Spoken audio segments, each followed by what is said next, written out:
ಎಲ್ಲ ನನ್ನ ಪ್ರಿಯ ಪ್ರೇಕ್ಷಕರಿಗೆ ನಮಸ್ಕಾರ. ಎಲ್ಲ ಕ್ಷೇಮವಾಗಿದ್ದೀರಾ ಅಂತ ಭಾವಿಸ್ತೀನಿ. ನೋಡಿ, ಈಗ ಇತ್ತೀಚೆಗೆ ನೇಮಕಾತಿ ಧಮಾಕ ಅಂತಕ್ಕಂಥದ್ದು ಕರ್ನಾಟಕದಲ್ಲಿ ನಡೀತಾ ಇದೆ. ಅಧಿಸೂಚನೆಗಳನ್ನು ಕೂಡ ಹೊರಡಿಸಿದ್ದಾರೆ. ಅದರಲ್ಲಿ ಆಗಸ್ಟ್ 2ನೇ ತಾರೀಕು ಸಿವಿಲ್ ಪೊಲೀಸ್ಗೆ ಕಾನ್ಸ್ಟೇಬಲ್ ಆಗಿ 3391 ಹುದ್ದೆಗಳನ್ನ ನೇಮಕಾತಿ ಪರೀಕ್ಷೆ ಅಂತಕ್ಕಂಥದ್ದು ನಡೀತಾ ಇದೆ. ಅಷ್ಟು ಹುದ್ದೆಗಳಿಗೆ ನೇಮಕಾತಿ ಪರೀಕ್ಷೆ ಅಂತಕ್ಕಂಥದ್ದು ನಡೀತಾ ಇದೆ.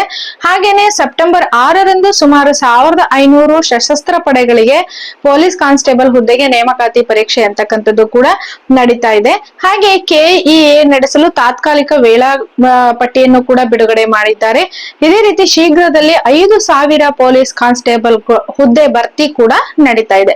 ಅದಕ್ಕೆ ಸಂಬಂಧಪಟ್ಟ ಹಾಗೆ ನಾನು ನಿಮಗೆ ನೋಡಿ, 2004ರಲ್ಲಿ ನಡೆದಂತಹ ಪೊಲೀಸ್ ಕಾನ್ಸ್ಟೇಬಲ್ ನೇಮಕಾತಿ ಪರೀಕ್ಷೆಗೆ ನಾನು ಏನೇನು 2004ರಲ್ಲಿ ಆ ಪತ್ರಿಕೆಯಲ್ಲಿ ಏನೇನು ಬಂದಿತ್ತು ಅಂತ ಹೇಳ್ಬಿಟ್ಟು ನಿಮಗೆ ಕ್ವಶನ್ ಬ್ಯಾಂಕ್ ಅನ್ನ ತಗೊಂಡ್ ಬಂದಿದ್ದೀನಿ. ಅದರಲ್ಲಿ ಸುಮಾರು 100 ಪ್ರಶ್ನೋತ್ತರಗಳಿದಾವೆ. ಅವನ್ನ ಒಂದೊಂದಾಗಿ ನಾವ್ ಇವಾಗ ನೋಡ್ತಾ ಹೋಗೋಣ. ಹೀಗೆ ಒಟ್ಟಾರೆ ಸುಮಾರು 2004ರಿಂದ 2024ರವರೆಗೆ ನನ್ನ ಹತ್ರ ಪ್ರಶ್ನೋತ್ತರಗಳ ಒಂದು ಕೈಪಿಡಿ ಅಂತಕ್ಕಂಥದ್ದು ಇದೆ.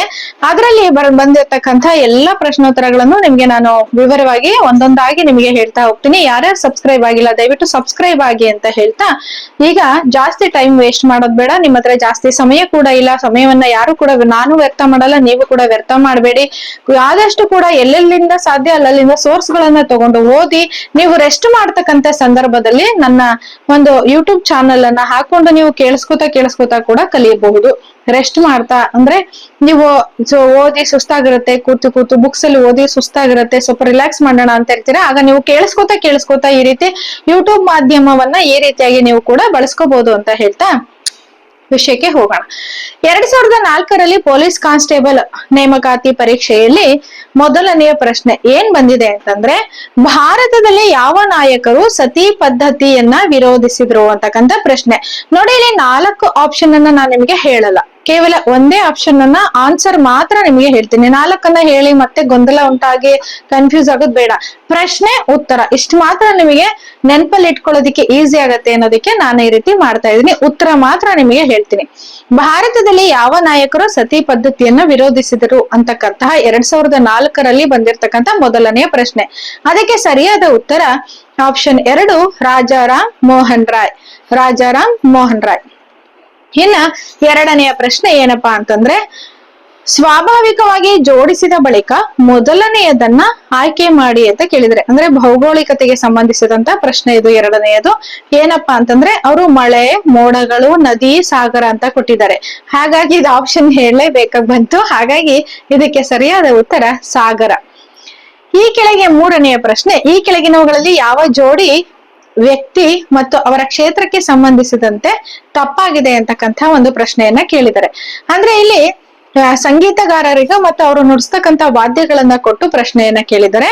ಹಾಗಾಗಿ ನೋಡಿ, ನಾನು ಸರಿಯಾಗಿರ್ತಕ್ಕಂಥ 3 ಉತ್ತರಗಳನ್ನ ಹೇಳ್ತೀನಿ, ತಪ್ಪಾಗಿರೋದನ್ನ ಹೇಳಲ್ಲ. ನೋಡಿ, ಬಿಸ್ಮಿಲ್ಲಾ ಖಾನ್ ಅವರು ಶಹನಾಯಿ ನುಡಿಸ್ತಾ ಇದ್ರು. ಕಿಶೋರ್ ರವಿಶಂಕರ್ ಅವರು ಸಿತಾರ ನುಡಿಸ್ತಾ ಇದ್ರು. ಶಿವಕುಮಾರ್ ಶರ್ಮಾ ಅವರು ಸಂತೂರ್ ಅಂತಕ್ಕಂಥದ್ದನ್ನ ನುಡಿಸ್ತಾ ಇದ್ರು. ಇದರಲ್ಲಿ ತಪ್ಪಾಗಿರುವುದನ್ನ ಗುರುತಿಸಿ ಅಂತ ಹೇಳಿರೋದ್ರಿಂದ ತಪ್ಪಾಗಿರೋದು ಯಾವ್ದಪ್ಪ ಅಂತ ಹೇಳಿದ್ರೆ ಕಿಶೋರ್ ಅಮೋನ್ಕರ್ ತಬಲಾ ಅಂತ ಕೊಟ್ಟಿದ್ದಾರೆ. ಹಾಗಾಗಿ ಅದು ತಪ್ಪು ಉತ್ತರ. ಇನ್ನ ನೋಡಿ, ಕೆಳಗಿನವುಗಳಲ್ಲಿ ಯಾವ ಜೋಡಿ ವ್ಯಕ್ತಿ ಮತ್ತು ಅವರ ಕ್ಷೇತ್ರಕ್ಕೆ ಸಂಬಂಧಿಸಿದಂತೆ ತಪ್ಪು ಇದೆ ಅಂತ ಹೇಳ್ಬಿಟ್ಟು 4 ಆಪ್ಷನ್ ಅನ್ನ ಕೊಟ್ಟಿದ್ದಾರೆ. ಅದರಲ್ಲಿ ಸರಿಯಾಗಿರುವುದನ್ನ ಮತ್ತೊಮ್ಮೆ ನಾನು ಹೇಳ್ತಾ ಇದ್ದೀನಿ. ಬಿಸ್ಮಿಲ್ಲಾ ಖಾನ್ ಅವರು ಶಹನಾಯಿ ನುಡಿಸ್ತಾ ಇದ್ರು, ರವಿಶಂಕರ್ ಅವರು ಸಿತಾರ್ ನುಡಿಸ್ತಾ ಇದ್ರು, ಹಾಗೆ ಶಿವಕುಮಾರ್ ಶರ್ಮಾ ಅವರು ಸಂತೂರ್ ಅಂತಕ್ಕಂಥ ವಾದ್ಯವನ್ನ ಅವರು ನುಡಿಸ್ತಾ ಇದ್ರು. ಅವರ ಕ್ಷೇತ್ರಕ್ಕೆ ಸಂಬಂಧಪಟ್ಟಿದ್ದು ಇದಿಷ್ಟು ಸರಿಯಾದಂತ ಉತ್ತರ. ಇನ್ನ 2 ದೇಶಗಳ ಎಲ್ಲಕ್ಕಿಂತ ದೊಡ್ಡ ನಾಗರಿಕ ಪ್ರಶಸ್ತಿಯನ್ನ ಗಳಿಸಿದ ವ್ಯಕ್ತಿ ಯಾರು ಅಂತ ಪ್ರಶ್ನೆ ಕೇಳಿದ್ದಾರೆ. ಆಯ್ತಾ?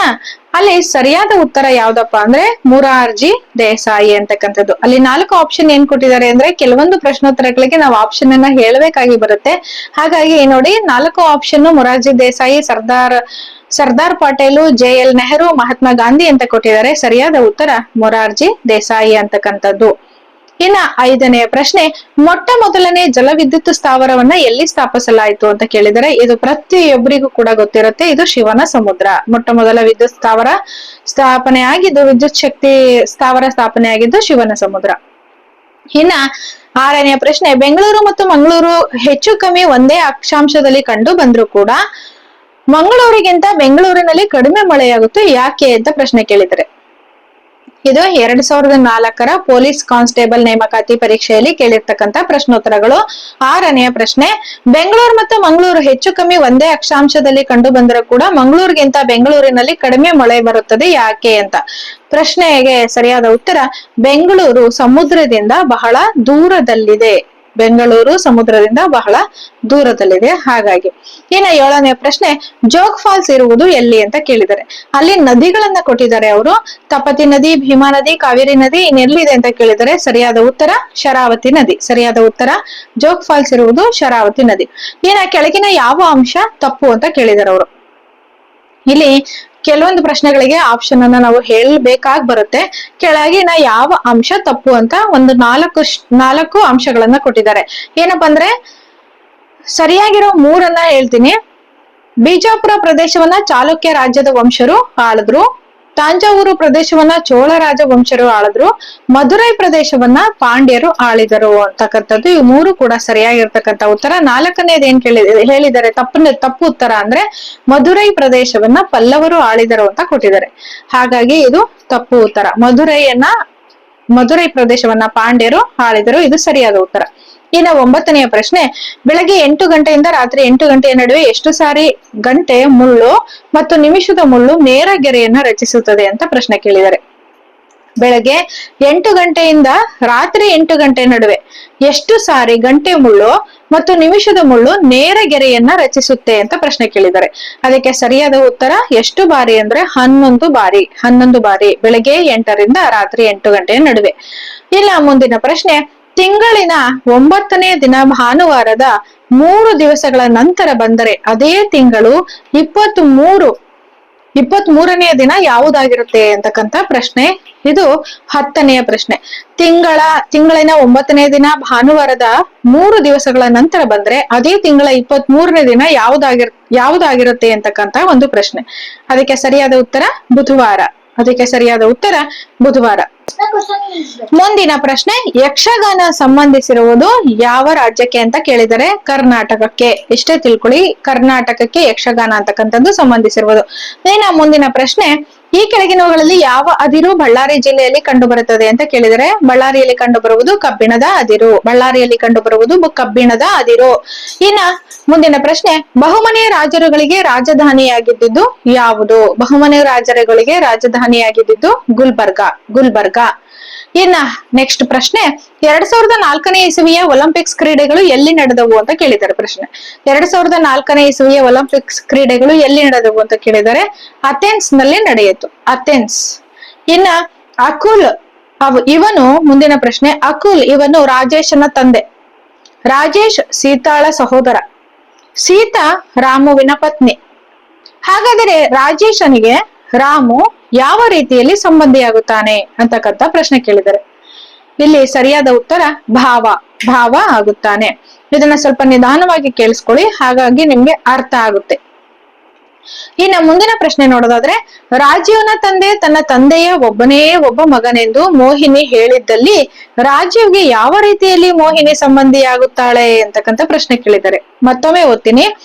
ರಾಜೀವ್ನ ತಂದೆ ತನ್ನ ತಂದೆಯ ಒಬ್ಬನೇ ಒಬ್ಬ ಮಗನೆಂದು ಮೋಹಿನಿ ಹೇಳಿದ್ದಲ್ಲಿ ರಾಜೀವ್ಗೆ ಯಾವ ರೀತಿಯಲ್ಲಿ ಮೋಹಿನಿ ಸಂಬಂಧಿಯಾಗುತ್ತಾಳೆ ಅಂತಕ್ಕಂಥ ಒಂದು ಪ್ರಶ್ನೆ ಕೇಳಿದರೆ ಇದಕ್ಕೆ ಸರಿಯಾದ ಉತ್ತರ ಸಹೋದರಿ ಆಗುತ್ತಾಳೆ ಅಂತಕ್ಕಂಥದ್ದು. ಸ್ನೇಹಿತರೆ, ಇಲ್ಲೊಂದು ಸಂಬಂಧಗಳಿಗೆ ಸೂಚಿಸಿದಂತ ಒಂದು ಪ್ರಶ್ನೆಯನ್ನ ಕೇಳಿದರೆ ಮೆಂಟಲ್ ಎಬಿಲಿಟಿ ಪ್ರಶ್ನೋತ್ತರಗಳು ಬರುತ್ತಲ್ಲ, ಅದರಲ್ಲಿ ಇದು ಕೂಡ ಒಂದು. ಅಕುಲ್ ಇವನು ರಾಜೇಶನ ತಂದೆ. ರಾಜೇಶ್ ಸೀತಾಳ ಸಹೋದರ. ಸೀತಾ ರಾಮುವಿನ ಪತ್ನಿ. ಹಾಗಾದರೆ ರಾಜೇಶನಿಗೆ ರಾಮು ಯಾವ ರೀತಿಯಲ್ಲಿ ಸಂಬಂಧಿಯಾದ? ನೋಡಿ, ನಿಮ್ಗೆ ತೋರಿಸ್ತೀನಿ ನೋಡಿ. ಅವ್ರು ಕೇಳಿರೋ ಪ್ರಶ್ನೆ, ರಾಜೇಶನ ತಂದೆ ಅಕುಲ್, ಆಯ್ತಾ? ಸೀತಾಳ ಸಹೋದರ ರಾಜೇಶ. ಇವರಿಬ್ಬರಿಗೂ ಸಂಬಂಧ, ಅಕ್ಕ ತಮ್ಮ ಸಂಬಂಧ. ಓಕೆ. ಆಮೇಲೆ ರಾಮುವಿನ ಹೆಂಡತಿ ಸೀತಾ ಅಂತ ಹೇಳಿದ್ದಾರೆ. ಇಲ್ಲಿ ಸೀತಾ ರಾಮುನ ಮದ್ವೆ ಆಗಿದ್ದಾಳೆ. ಹಾಗಾದ್ರೆ ಇಲ್ಲಿ ಅವ್ರು ಕೇಳಿರೋ ಪ್ರಶ್ನೆ, ರಾಜೇಶ ಮತ್ತು ರಾಜೇಶನಿಗೆ ರಾಮು ಹೇಗೆ ಸಂಬಂಧ ಆದ ಅಂತ ಕೇಳಿದ್ದಾರೆ. ಇವನು ಯಾವ ರೀತಿ ಸಂಬಂಧ ಅಂತ ಕೇಳಿದ್ದಾರೆ. ಅಲ್ಲಿಗೆ ಭಾವ ಆದ ಆಯ್ತಾ. ಅಕ್ಕನ್ ಗಂಡ ಭಾವ ಆದ. ಸರಿಯಾದ ಉತ್ತರ ಭಾವ.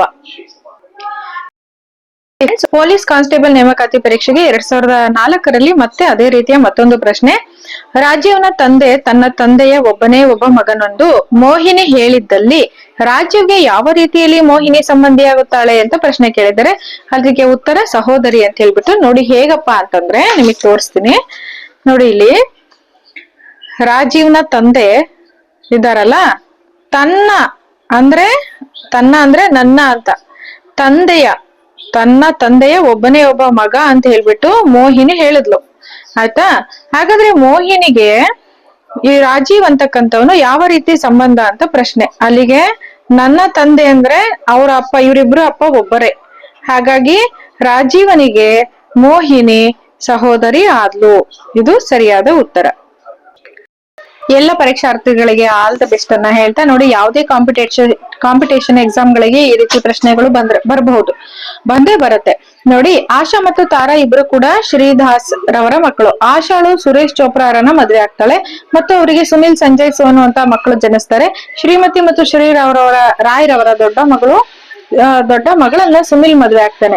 ಬಿಂದು ರೀಟಾಳಿಗಿಂತ ಚಿಕ್ಕವಳು ಮತ್ತು ಸೀತಾಳಿಗಳಿಗಿಂತ ದೊಡ್ಡವಳು. ಹಾಗೂ ಇವರೆಲ್ಲರೂ ಶ್ರೀಮತಿ ರಾಯರವರ ಹೆಣ್ಣು ಮಕ್ಕಳು. ಗೀತಾಳು ಸುನಿಲನ ಮಗಳು ಅಂತ ಕೇಳಿದ್ದಾರೆ. ಅದಕ್ಕೆ ಸಂಬಂಧಪಟ್ಟಂಗೆ 2 ಪ್ರಶ್ನೆ ಕೇಳಿದ್ದಾರೆ. ಸುರೇಶನ ಅಡ್ಡ ಹೆಸರು ಏನು ಅಂತ. ಇದು ಈಸಿಯಾಗಿ ಗೊತ್ತಾಗ್ಬಿಡುತ್ತೆ. ಚೋಪ್ರಾ ಅಂತಕ್ಕಂಥದ್ದು, ಸುರೇಶ್ ಚೋಪ್ರಾ ಅಂತಕ್ಕಂಥದ್ದು ಅವನ ಹೆಸರು. ಇದು ಗೊತ್ತಾಗ್ಬಿಡುತ್ತೆ. ಇನ್ನ ಸುನಿಲ್ ಮದುವೆ ಆಗಿದ್ದು ಯಾರನ್ನ ಅಂತ ಕೇಳಿದರೆ ರೀಟಾ ಅಂತ. ಇದನ್ನ ಕಂಡುಹಿಡಿಯೋದು ತುಂಬಾ ಕಷ್ಟ ನೋಡಿ. ಅದೊಂದು ಪ್ರಶ್ನೆಗೆ ಆನ್ಸರ್ ಮಾಡೋದಕ್ಕೋಸ್ಕರ ನೀವು ಇದಿಷ್ಟನ್ನ ಬಿಡಿಸ್ಬೇಕಾಗತ್ತೆ. ಈ ರೀತಿಯಾಗಿ ಶ್ರೀದಾಸ್ ಅಂತಕ್ಕಂಥ ಒಬ್ಬ ವ್ಯಕ್ತಿ, ಅವನಿಗೆ 2 ಮಕ್ಕಳು, ಆಶಾ ಮತ್ತು ತಾರಾ ಅಂತಕ್ಕಂಥ 2 ಮಕ್ಕಳು. ಅವನು ಇವರು ಆಶಾ ಅಂತಕ್ಕಂಥವಳು ಸುರೇಶ್ ಚೋಪ್ರಾ ಅಂತಕ್ಕಂಥವನ ಮದ್ವೆ ಆದ್ಲು. ಅವರಿಗೆ 3 ಜನ ಮಕ್ಕಳು, ಸುನಿಲ್ ಸಂಜಯ್ ಸೋನು ಅಂತ ಅವರಿಗೆ 3 ಜನ ಮಕ್ಕಳು. ಓಕೆನಾ. ಸುರೇಶ್ ಚೋಪ್ರಾ ಅಂತಕ್ಕಂಥ ಅವ್ರ ಹೆಸರು ಉಪನಾಮ ಅಂತಕ್ಕಂಥದ್ದು ನಿಮಗೆ ಬೇಗ ಗೊತ್ತಾಯ್ತು.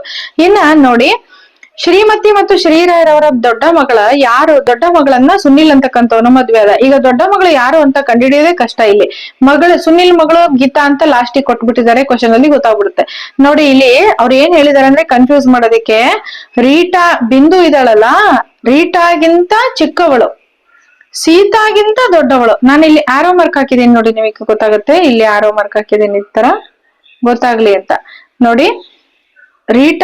ಬಿಂದು ಇದಾಳಲ್ಲ, ರೀಟಾಗಿಂತ ಚಿಕ್ಕವಳು, ಸೀತಾಗಿಂತ ದೊಡ್ಡವಳು ಅಂತ ಕೊಟ್ಟಿದ್ದಾಳೆ.